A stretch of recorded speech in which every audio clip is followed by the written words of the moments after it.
আমরা যে কোনো কিছু খাওয়ার আগে পানি খাবো নাকি খাওয়ার সময় পানি খাবো নাকি খাওয়ার পরে পানি খাবো? Let's break it down. অনেকে মনে করেন খাওয়ার আগে পানি খেলে এটি আমাদের ডাইজেস্টিভ সিস্টেমের যে জুস গুলা বা আমাদের পেটের অ্যাসিড গুলাকে ডাইলুট করে ফেলে, কিন্তু এটি সম্পূর্ণ ভুল ধারণা। আমাদের body smart enough to compensate it. So now যারা ওয়েট লস করতে চান তারা খাওয়ার আগে পানি খেতে পারেন, এবং খাওয়ার আগে পানি খেলে এটি আমাদের স্যালাইভা এবং আমাদের ডাইজেস্টিভ জুস গুলাকে অ্যাক্টিভ করে ফেলে এবং আমাদের খাদ্যগুলাকে ডাইজেশনে হেল্প করে এবং অনেকাংশে আমাদের খিদাকে বা ওভার ইটিং কে কন্ট্রোল করে। কিন্তু খাওয়ার সময় যদি আপনি বেশি পরিমাণে পানি খান তখন আমরা ব্লটেড ফিল করতে পারি অথবা আমাদের পেটে গ্যাস গ্যাস ফিল হতে পারে।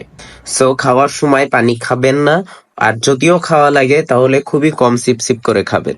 এছাড়া খাওয়ার পরে পানি খেলে এটি আমাদের নিউট্রিয়েন্টস গুলোকে অ্যাবজর্পশন হতে হেল্প করে এবং যেসব ফুড গুলা ড্রাই সেগুলার ডাইজেশন হেল্প করে। অনেকের একটি ভুল ধারণা রয়েছে যে পানি খেলে আমরা হয়তো মোটা হয়ে যেতে পারি, কিন্তু পানিতে আছে 0 ক্যালোরি, তাই কোনো ধরনের ফ্যাট হওয়ার কোনো ধরনের কোনো চান্স নাই। Water is essential, drink it smartly.